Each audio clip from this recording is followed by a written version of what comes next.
Show them who is boss, because you are the boss. You are the leader of that classroom. You should have control of that classroom. Hello everyone and welcome back to my channel. If you are new here, then hello, my name is Miss Paris. I am a newly qualified primary school teacher in the UK. First of all, I just want to apologise for the setup. You are currently being stacked on 3 notebooks and 3 boxes and being filmed on my boyfriend's phone. It was his birthday a few days ago and I ended up staying with him longer than I thought I would. So, you know, I'm all for that work-life balance. So I didn't end up rushing home just to record a video and sacrificing that time. So here I am making do, but sticking with my word and getting this video out to you guys. The content is still very, very important, so please don't let that put you off. Make sure you take notes and get ready to gain confidence for school entry in September. What I wanted to talk to you about, this is part 2 in the 2-part series about gaining confidence in the classroom. The first part, which you are more than welcome to watch, it doesn't necessarily have to be in order, so you could watch it after this video. It was about preparation. However, this part is all about presentation, which, you know, I get the irony, you know, this setup, my hair, my clothes, but like I said, I wasn't expecting to film like this. I had it all nicely planned out, but that's how life works. So with presentation, you will find that there are certain things you can do that either make you look and seem more authoritative to the students, but also that make you just feel more powerful in yourself. So the first thing is clothes, what you're wearing. Obviously right now I'm kind of chilled. I was going to do this nice transition where you see me going from kind of casual to professional, but never mind. Obviously in the workplace at school you are expected to look professional. You aren't expected to turn up in jeans. I know that some schools are a bit more lenient than others, but in the first few weeks it's really important to, I wouldn't say overdress, but dress slightly more professional than you would normally do. And the reason for that is first impressions really do count. If students see you and you kind of look like you're a bit chilled, then they might treat you differently than somebody who came in a blazer. Or if you're a guy, they might treat you differently if you came in a nice polo shirt compared to somebody who came in a formal blouse, is that the word, blouse, tie and blazer. So there's that. First impressions count. The students will judge you, but also just in yourself to feel more powerful. It's like you wouldn't dress for an interview, even if it was a Zoom one, you wouldn't dress for an interview in tracky bottoms, for example. You would dress the part, because when you dress the part, you're in the right mindset. So if you go to school dressed formally, dressed as you mean to go on, dressed as if you are here and you mean business, then you will also feel more authoritative. You will feel like, okay, I've got this. You know, I'm dressed, I'm ready, I'm there, you know? So outfit is really, really important. The other thing is body language. Now, oh, I've just realised this state. Oh, man. Right. A note to self. Schedule videos in advance and look in the mirror beforehand. I'm sorry, guys. Okay. Body language is really important in front of the students. A lot of people said to me that they look very young or they're quite small, and hello, I can relate. I think I'm like 5 foot, 5'1" best. But yeah, that can seem daunting, especially if you're in secondary school and you know that there's going to be these guys looming over you at 6 foot something. But it's how you ascertain yourself. It's how you present yourself. That's why it's all about presentation. You know, if you kind of go in all meekly looking and, you know, you stand there with your legs kind of crossed one over the other, it doesn't look good. Stand solidly on 2 legs and just talk to them. You know, don't avoid eye contact. Don't always look at the screen and never look at the pupils. You know, I think the worst type of teachers that I've had personally were the ones that never looked at us and always read off the screen.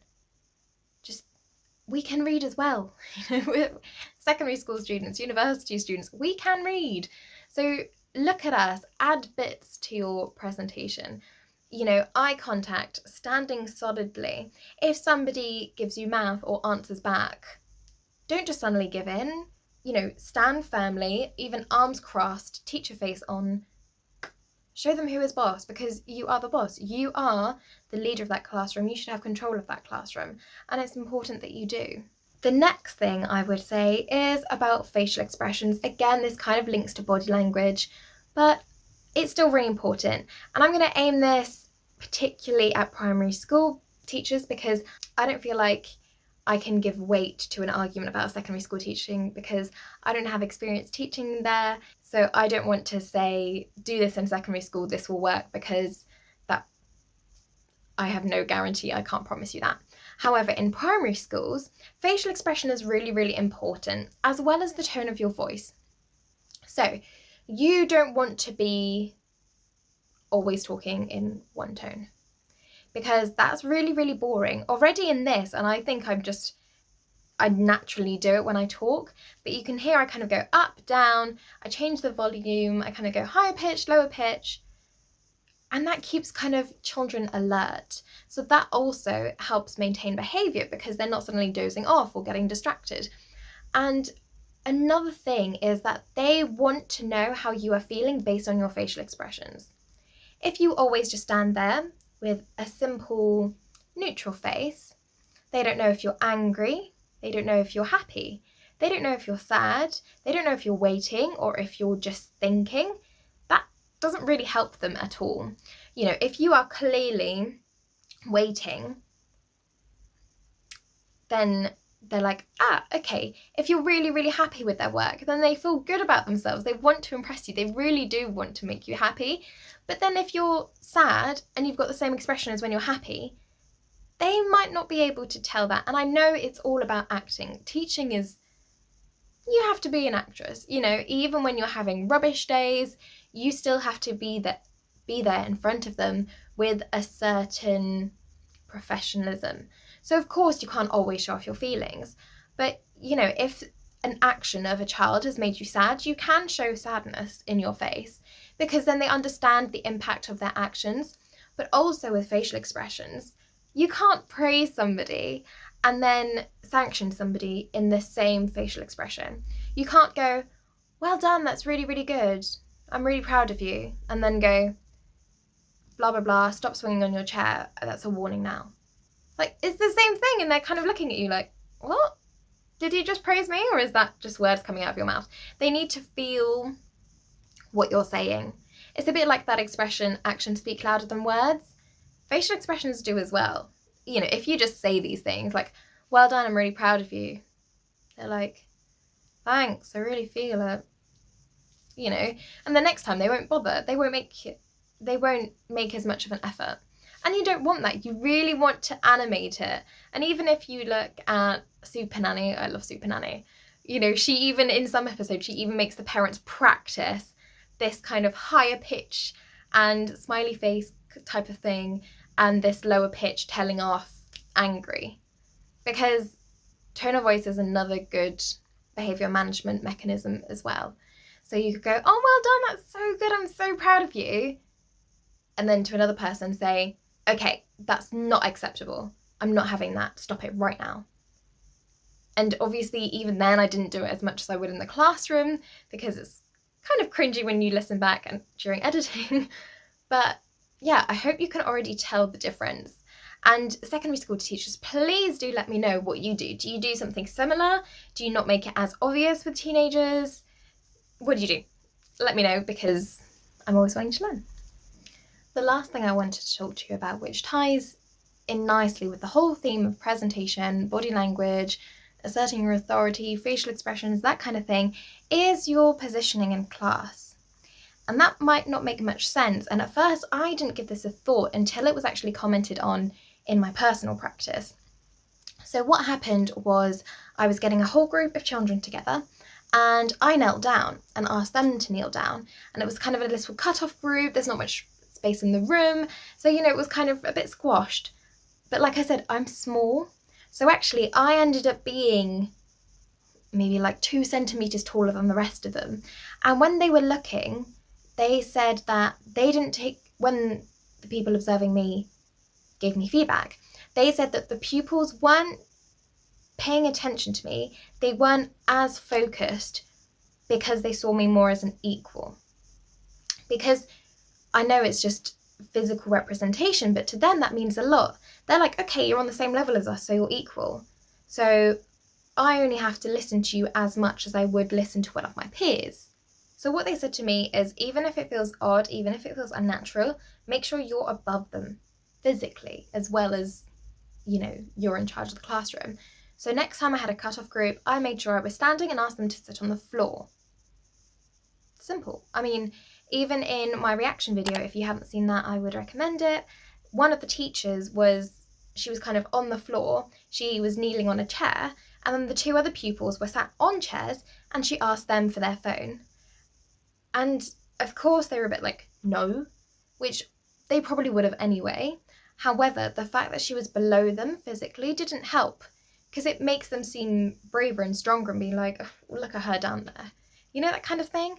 And the moment it was feedback for me and it came to my attention, knowing it was something I'd never thought of before, I suddenly thought, okay, well, that's quite an easy thing to assert my authority. And the moment you feel like you've asserted your authority, you yourself gain confidence as well, because you're like, okay, I'm doing this right. They are listening to me. They are taking in what I'm saying. I have their full attention. Oh, I feel quite good. I feel like I know what I'm doing. Just purely from the positioning that you're in. It's a bit like if 2 pupils are talking, of course it's always important to go down to the child's level when you talk to them. You don't want to look down on them. That's not right. However, just purely standing in between 2 pupils talking next to each other, don't even have to say anything, at least in primary school. They were kind of like, oh, not a word. So yabba, yabba, yabba. Position yourself right in the middle of them, because they can't talk through you unless they're that rude. You know, pure positioning. Show that you are in control. You are the powerful one in the room. You know, and it actually does a lot. So make sure you are always above them physically, or if you do, I don't know, do it as a behaviour management technique to stand in between 2 pupils, or if you use your facial expression to do it, kind of do this wide-eyed, eyebrows up type of thing. All of this works in your favour, and I know that these are tips that you can't do until September.